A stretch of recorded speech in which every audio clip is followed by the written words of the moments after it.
Clint Chelf. And I'm Deion Imade. And this week we recap the disappointing loss up in Ames, Iowa. And we get a chance to talk with our good friend Ryan Simmons, former linebacker at Oklahoma State. All that and more coming up on the Old Poke Show.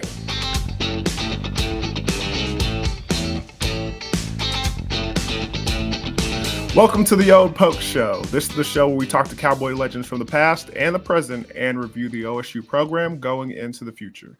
I'm your host, Deion Imade, alongside my man himself, Clint Chelf, number 10. What's up, Tim? You know, I said last week I wanted to have a more positive outlook, and you know what? I'm going to do that this week. I'm going to be a more positive person and have a little better vibe. I'm going to be optimistic, even though, you know, it was a tough weekend. It was bad. But, you know, sun came up, and I've got nothing to complain about. So let's just talk a little OSU football, man, and have a good time. That's all I got. Let's go back into the moment if for a quick second. So how did you experience the game? Like, put the viewers in your head and where you set the scene. Where were you at and how were you watching it? Man, I was just at home as you know, radio this week ended up being during nap time. So when I got back, Chloe was in full force awake. So I was at home, you know, trying to juggle both. I got to watch a lot of the game. Bless my wife. So I was just at home watching the game, man. That's the best place for me, and that's where I get the most out of it. I get to watch it. I can pause it. You know, I don't need to. Too old to be going to bars and you know, watching the game there and getting into trouble. So I know that's what you did, though, right? Not at all. Not at all. But I've learned from my experiences and watching games in bars and those environments. People just no offense to you guys, but you just don't know what you're talking about. You just don't know what you're talking about, and it irks me sometimes. So I can't go. Luckily enough, Adam Hildebrand, our colleague and the man that's on the pregame show with us, me and him normally watch the games together so we can do the postgame show and break it down. And so I was able to watch the majority of the game at his house, and man, I low-key, I was happy that his kids were in the house because they brought some like joy and some liveliness in the house with them in there playing with their friends and everything, because it was looking very somber in that house with me and Adam sitting there looking at each other like, what's going on right now? So it was good to be a part of the Hildebrand household for that one. So kids always make things happier and better. If you see me looking down a lot, it's because I did something that I haven't done probably since we got done playing. I went back and rewatched this game, and I actually took notes on it. So for the people that are actually getting to watch, I took, and this is abbreviated. Are those highlights too? Oh yeah, I highlighted it because I wanted to be able to talk about a few certain plays. This is only like a portion of it too. I mean, I started writing one-word stuff on drives. I quit kind of in the middle of the third quarter. So this, I was like, man, I'm not writing all this down. So I do have a little bit, but let's not hold the audience in suspense. Let's get to the notes, man. Well, yeah, I mean, talk about this. Where do you want to start? Do you want to start offense? Do you want to start defense? Do you want to definitely offense? Definitely start offense. Okay. For the first time, a quarterback played one full game for the Oklahoma State Cowboys in 2023, and 2023-24 season. So Clint, go ahead and break it down and talk about Bowman's performance a little bit. Yeah, you know, I thought it looked like a guy that was making his first start in a while, and playing a full game. Obviously, he's gotten to play a little bit sparingly, but you know, I thought he gave the team a chance to win. And you know, if you follow me on Twitter, I put a tweet out that got a lot of impressions. I got a lot of people responding to me, and you know, the thing that I tweeted was that, you know, I think on this show I've been advocating for Alan Bowman to be the starter. I think that's the guy who gave us the best chance, and so we finally saw that. And you know, the two big things that stood out to me with his performance were he likes to take deep shots. He likes to throw the ball deep on fade routes, and he was off for a large portion. He hit one to Nixon. But, if you're going to take shots like that to Stribling, to these guys on the outside, you've got to give them a chance. Mm-hmm. And if you don't, it's a completely wasted play. And I have a few highlighted. The one that sticks out to me the most was, we got the ball with 2 minutes left in the game. The first play, takes it, 3-step drop, heaves it, went out of bounds. Wasn't really close. And that's just a completely wasted play. When you're in the 2-minute drill, I've always liked to, even if it's a run play, call 2 plays. You're coming off the sideline, call 2 plays. Just get bodies moving. Get 1 or 2 yards, whatever it is. Maybe you pop it for 5 or 6. Get bodies moving. But that was the first thing that I noticed, because it happened consistently throughout the game with his performance. I thought it was just overthrown balls and not really giving receivers 50-50 chances at making a completion. Correct. And I thought he had some really good. I tweeted this as well. I thought he had some really smart, sensible throwaways. You can tell he's a guy that's mature. Yeah. If he locks on a receiver and he knows he's going to go somewhere pre-snap, it's not ideal, but he is at least good enough to know, and he's mature enough to know if it's not there, he loses it. He throws it away, and that's good. That there's nothing wrong with a throwaway. It's much better than a forced decision. He was 23 of 48 for 278 yards, 2 TDs, 2 picks, and then had the rushing touchdown. And the second thing that really stuck out to me on film was the lack of pocket presence. For a guy that is more of a pocket passer, I felt like there was way too many times when he was throwing off his back foot. He was retreating and he didn't need to, and he could step up sometimes into the pocket. And then there was also times where he bailed out of the pocket, and I felt like he could hang in there. Let me ask you this. Sorry to interrupt, but do you think that's because of the quarterback, or do you think it's because of him being a little concerned with the protection? I think it's largely, from my experience, it's being uncomfortable with the protection, and we can get to that, here in a little bit about there was critical busts up front. The offensive line, I thought, played, considering the opponents that we faced, I thought they played one of their better games, if not their best game. It wasn't perfect. I'm not saying that. It wasn't great. I'm not saying that.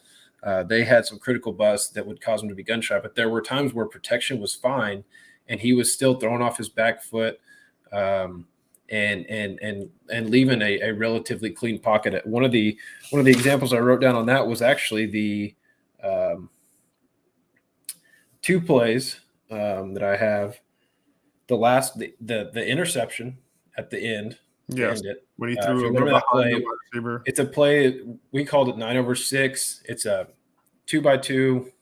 Your left receiver goes deep. You may have a little pivot route by the slot, the inside guy. They actually switch released it, so the guys were tight, and they switch released it, which ended up working out great. Run an over route, which he forced as he was bailing to that. He was bailing to his left, kind of backpedaling, throws it. And there was actually pretty good protection. He could have stepped up, and it would have led him right into the dig, the switch release dig. So once the ball was snapped, the inside receiver went out and the outside went in, and then he went up and ran his dig. And that dig, if he goes through his progressions and he's not fading away from it, would have been the throw, and we would have gotten the first down. He sticks it on him. He would have gotten tackled.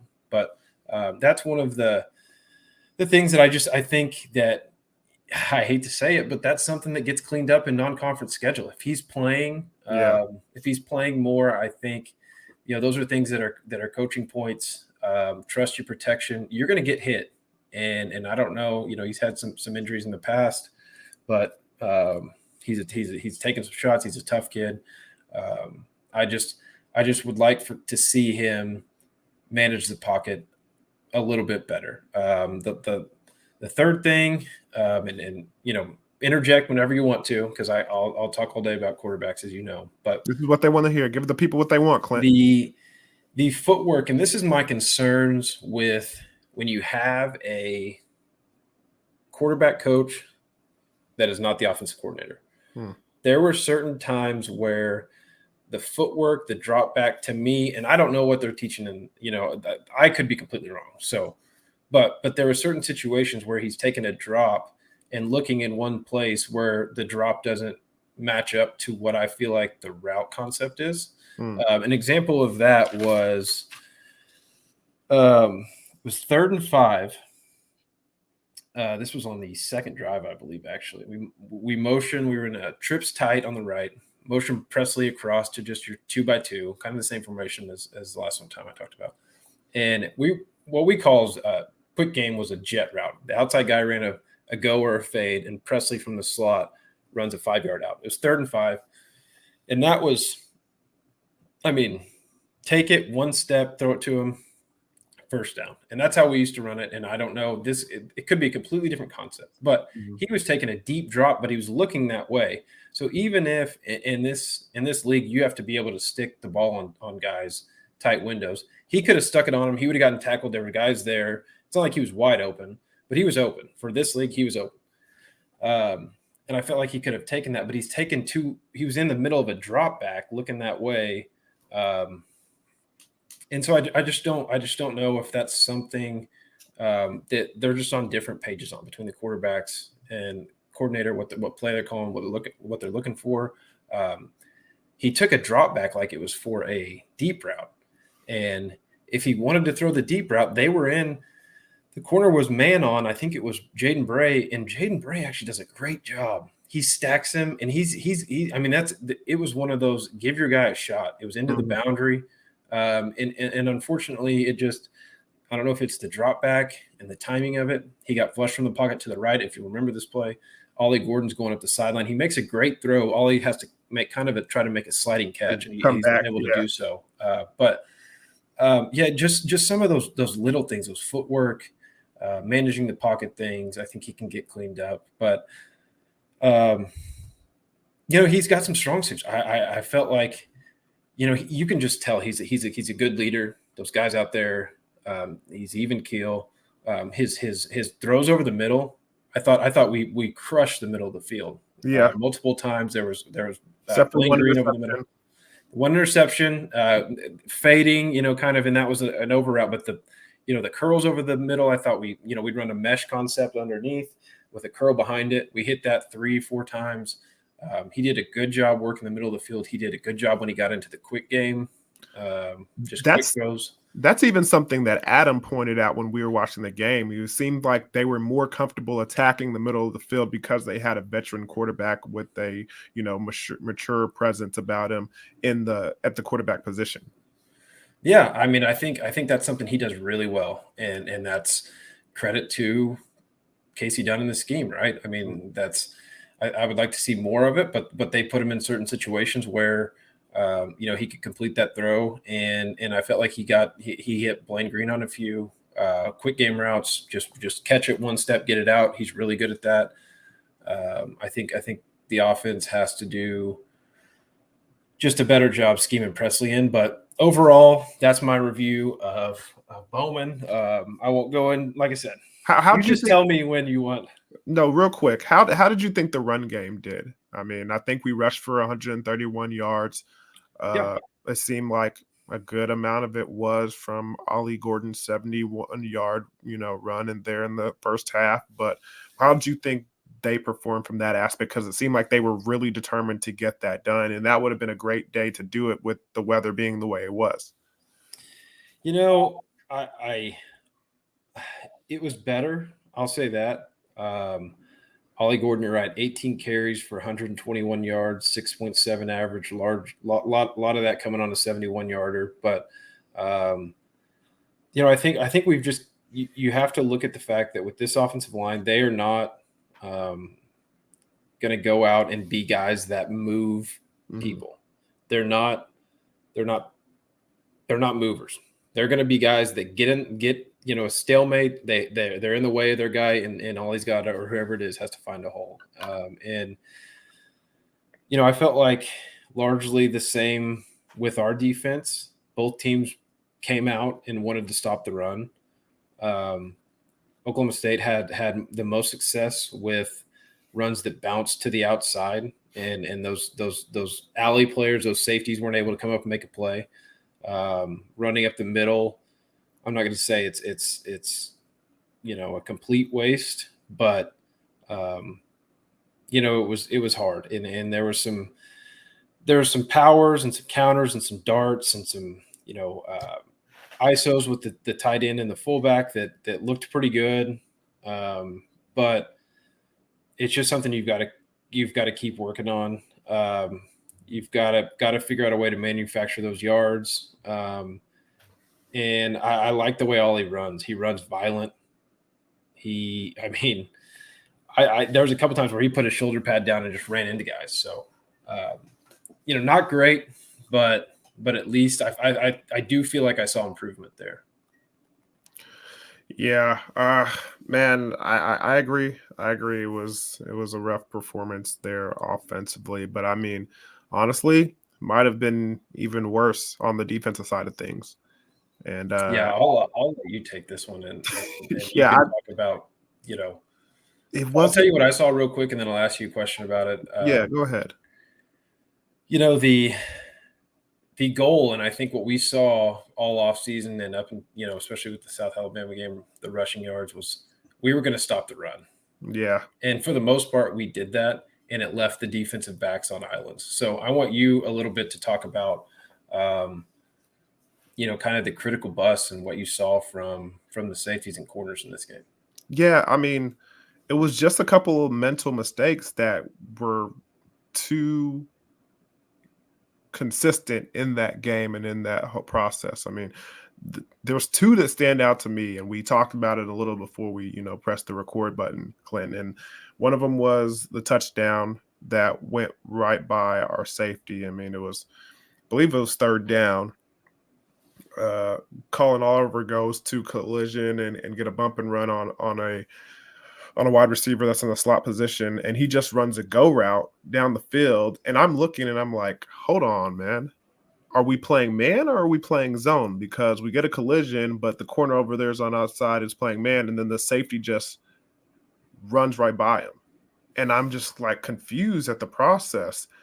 Like what's going on? And even if it's even if it's man or zone, you don't just let somebody at the safety position just run by you and not open up your hits and run with them. So I'm like, okay, what's going on there? And then on another play, we have a cornerback who's sitting in man-to-man press coverage, and it's zone. And instead of I understand what he's doing. He's showing man, he's trying to disguise the coverage for the quarterback, but he never bails out of it, and he gets caught in that zone, and he's running side by side with the receivers. And what's the saying, Clint? If you're even, you're leaving. Yep. And he's beside two wide receivers, and he leans towards the inside because it is the easier throw for the quarterback to make. But there's a guy behind you that's wide open. That play, if I'm thinking the right one, was into the boundary, right? So there's, you don't have to cheat that much, especially because that outside throw is even shorter with the way the hashes are in college, right? Yeah, you're definitely right about that, and you would know more about it because that's some of the things that you did a good job of taking advantage of. It was just like those silly mistakes, and there's a lot more that happened in that game. And I know a lot of people want to talk. I mean, the absence of Lyric Rawls was big time, and like that's something that like really caught this defense off guard. I mean, he's a good safety.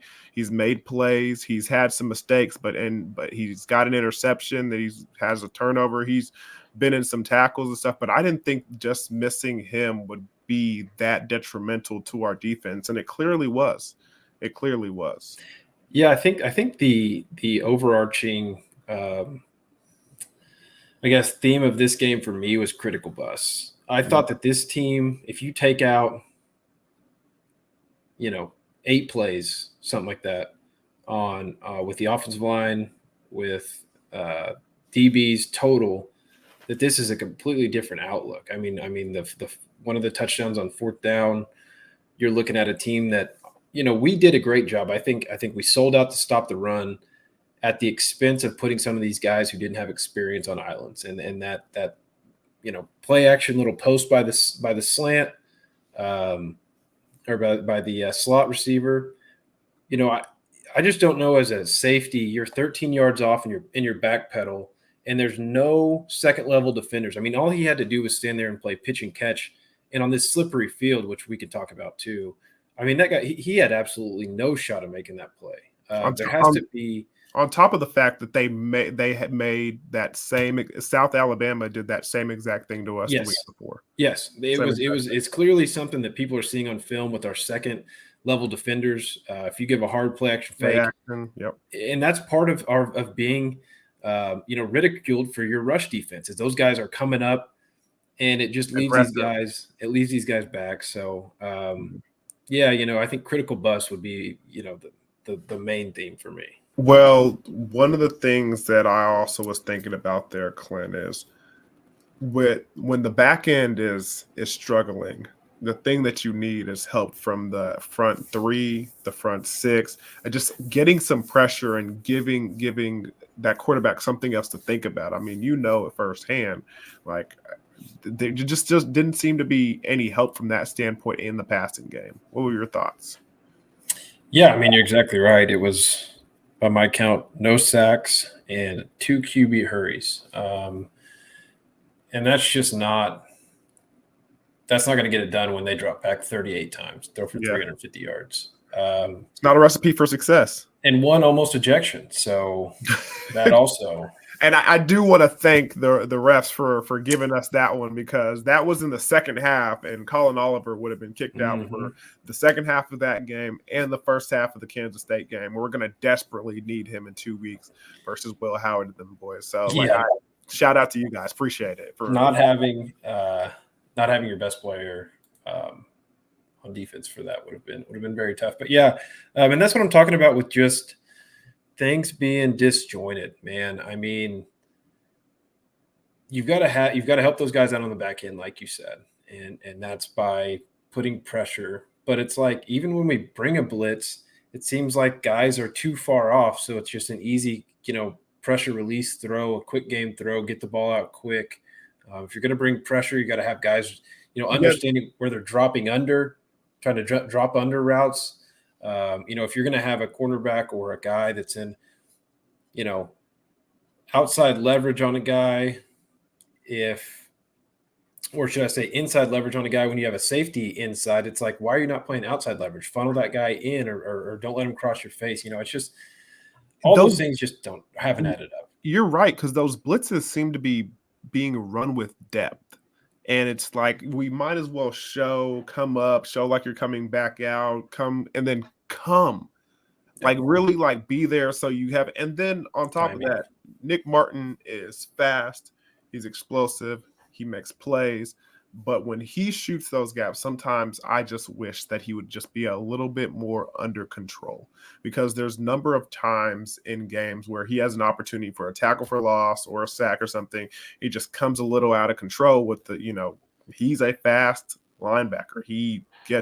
That's how he makes a majority of his plays, because of his speed, but come a little under control and you can make even more plays. That's something that I hope gets corrected going, into the future and into these future games. But like it seems like they're trying to manufacture some hurries, some pressures, some blitzes to get those guys back there. But also one-on-one, man-to-man, you got to beat your guy and you got to make some plays. Yeah, I mean, it's all timing. It's a lot like what I talked about with the quarterback footwork, timing that up with the routes that you're running.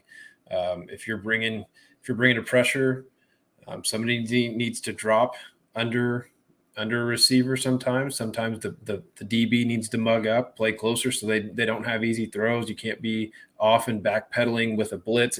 there's too much space. So yeah, I mean, overall, the front seven played pretty well. They did what they were trying to do and shut down the run. Yeah. The pressures are tough to get when you're getting the ball out so quickly, like Iowa State did. I don't feel like they really had to hold on to the ball a ton. Anthony Goodlow, I thought, looked all right. Trying to think of who else in there. Kirkland. He's just a massive man. He's tough to move, man. Him and Colin Clay. Yeah. At Walter Scheid, I thought there's a few busts here and there. I know there's a few blocks where Walter Scheid got kicked out or lost contained, stuff like that. But it was also good to see Justin Wright back out there. I mean, yeah, getting back, faster than everybody anticipated, and him be out there, making some plays and contributing on defense. We're going to need a lot more of his veteran presence and stuff, and especially on the second level. And speaking of second level, we gotta. That's a professional transition. You see what I'm doing here? You see what I'm doing here? Yeah, we got a chance to talk with an individual who knows a lot about the second level and has played some pretty good football at Oklahoma State in his day. So our friend, our former teammate, Ryan Simmons, number 52 from Cibolo, Texas, got a chance to talk with him, and he gave us his insight on the defense and some of his thoughts about how to improve and what these guys need to do and what it's going to take to kind of be successful, especially on that second level.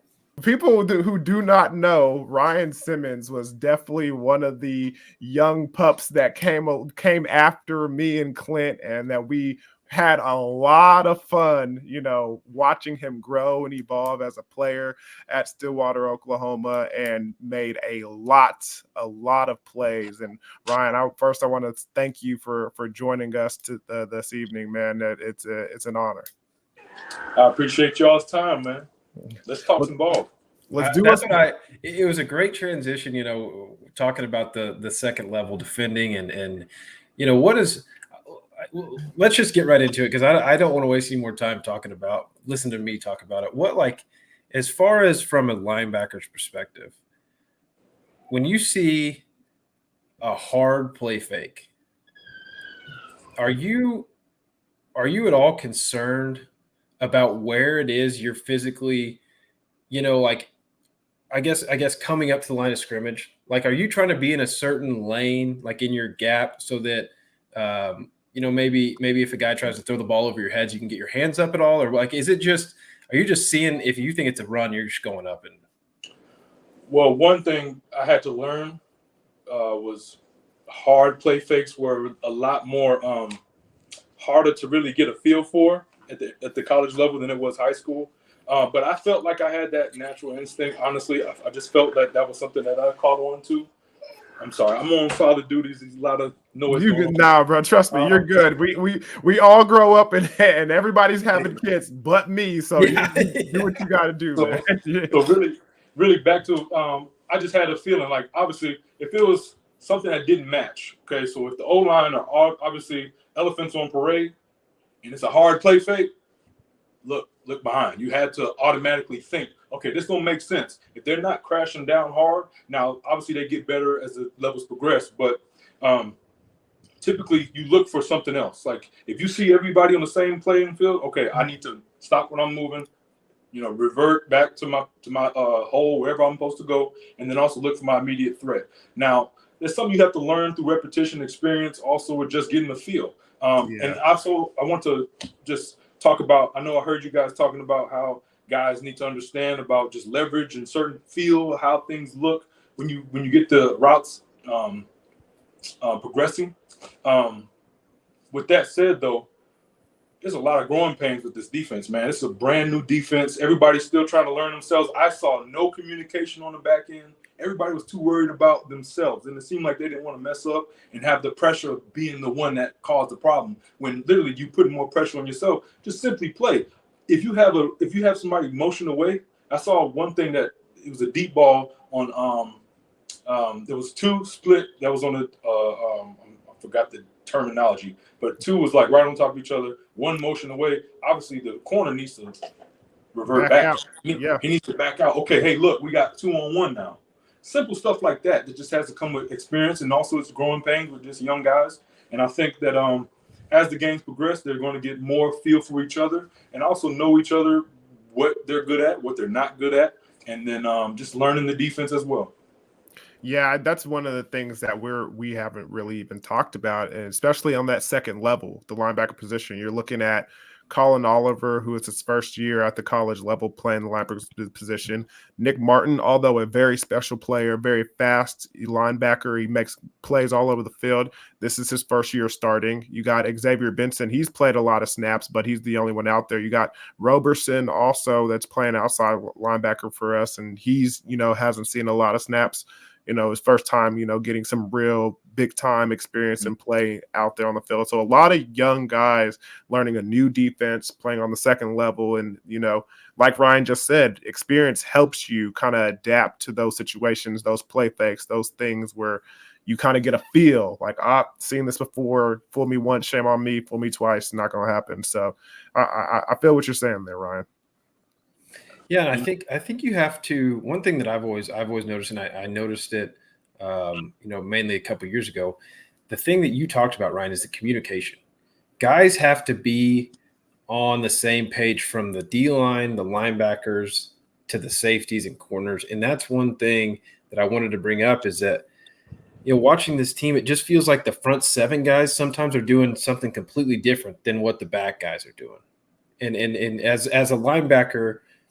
Was that something that you made it a point of to try and you were a great leader? You're obviously kind of the quarterback of the defense. Like, are you turning around talking to those guys? Like, kind of what's that communication channel like between all three different levels?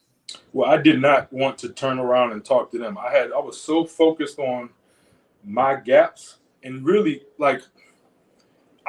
there's so many nuances with defense, man. It's so meticulous how you should progress through plays. And two, with my vision, I could not only see what my D-line was doing, I had to understand where my leverage was coming. If it was a force player, if it was a fill, if I was an alley player, if I was a guy actually boxing it back, I had to process all of that and then also think about what was I getting out of these formations. And then again, that came with experience, obviously. But for me personally, I would initially just say, hey, star left. Obviously, I'm banking on y'all knowing the call. We've got the call already. At that point, you guys need to be talking. I'm going to talk to the D-line. If there's any pit adjustment, if there's any box back, any flow, hey, fast flow. You're supposed to be spilling box.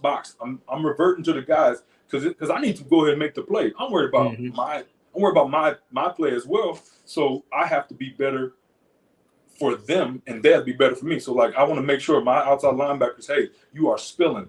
Do not wrong shoulder this because I'm not coming underneath. I'm coming over the top. Well, that was Ryan Simmons, ladies and gentlemen. We want to thank Ryan once again for joining us, man. He's a wealth of knowledge. He has that insight, and we'll be talking with him again soon because we gotta get to the nitty gritty at this second level. I mean, I played some linebacker, but not the way Ryan Simmons did.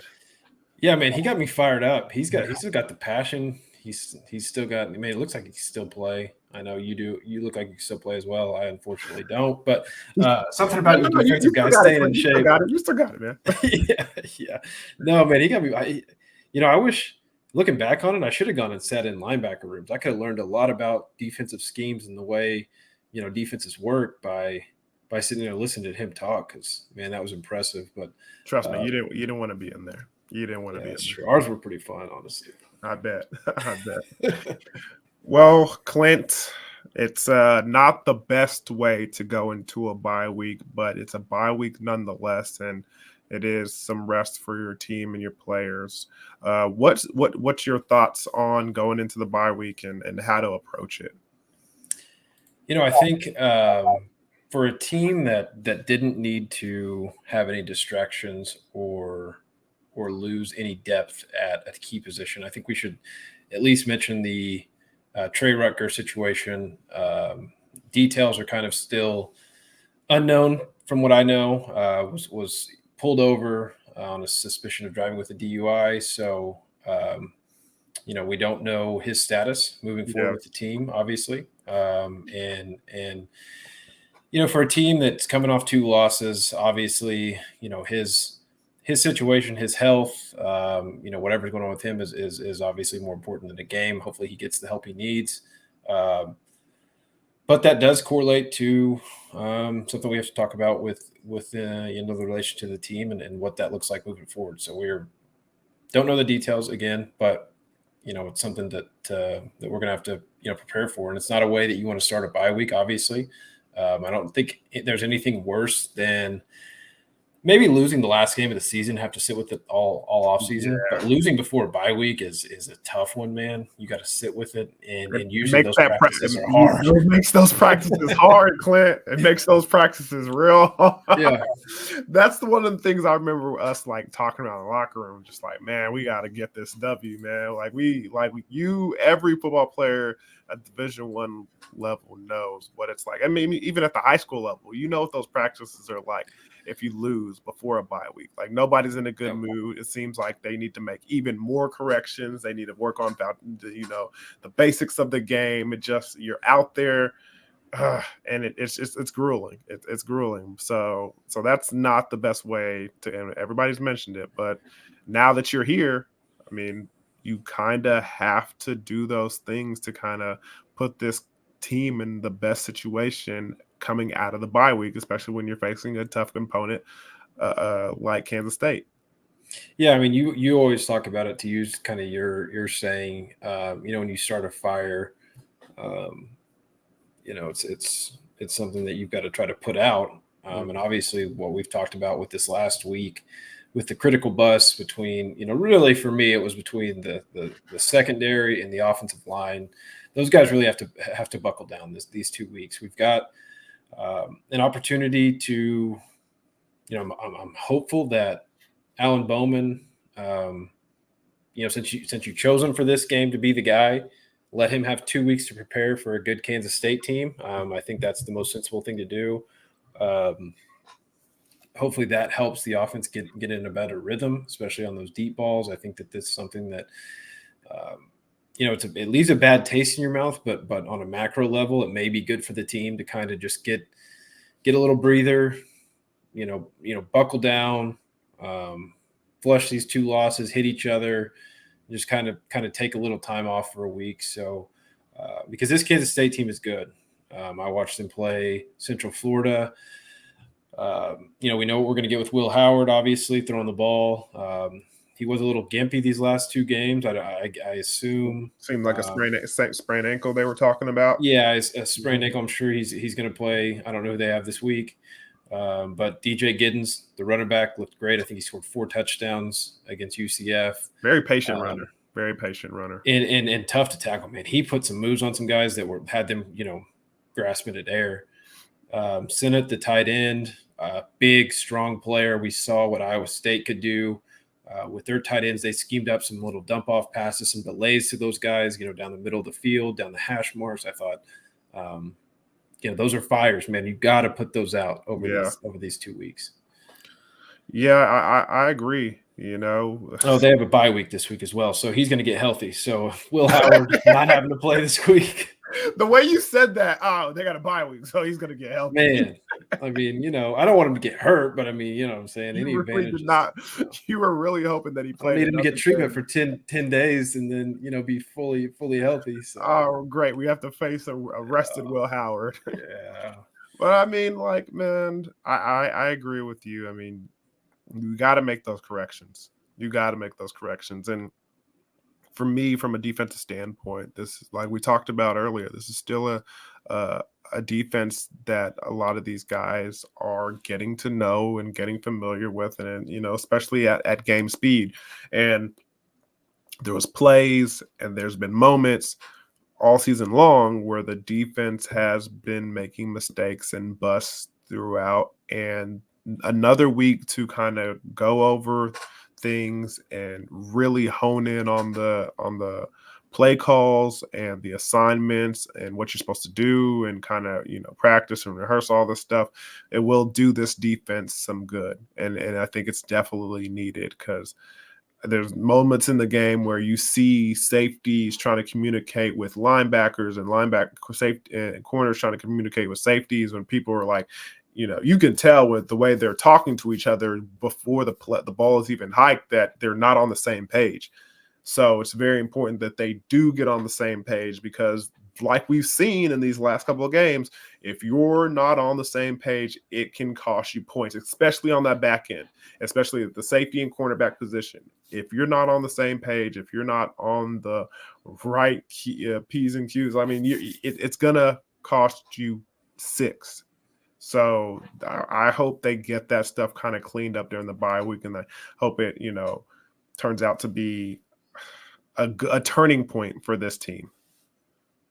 Well said. Yeah, I mean, if you give up 350 yards to Rocco Becht, and then you win the opportunity to play Will Howard and the defending Big 12 champs. So yeah, definitely going to have to get on the same page. I think that's well said. Well, Clint, you got anything more before we get out of here, my man?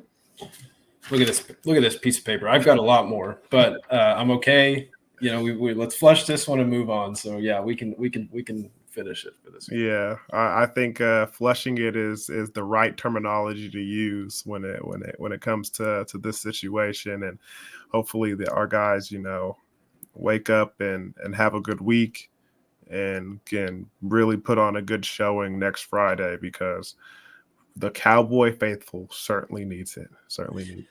Yeah, that's a good thing about football. You got another opportunity coming up, so take advantage.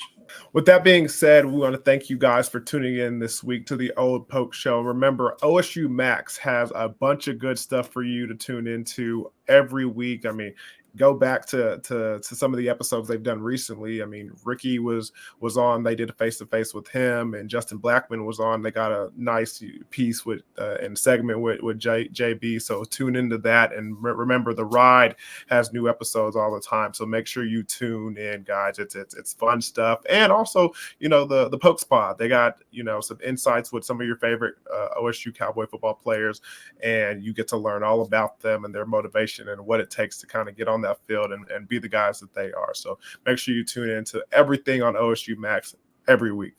And with that being said, let's go ahead and get out of here, Clint. Remember, guys, stay loyal and true. Go Pokes.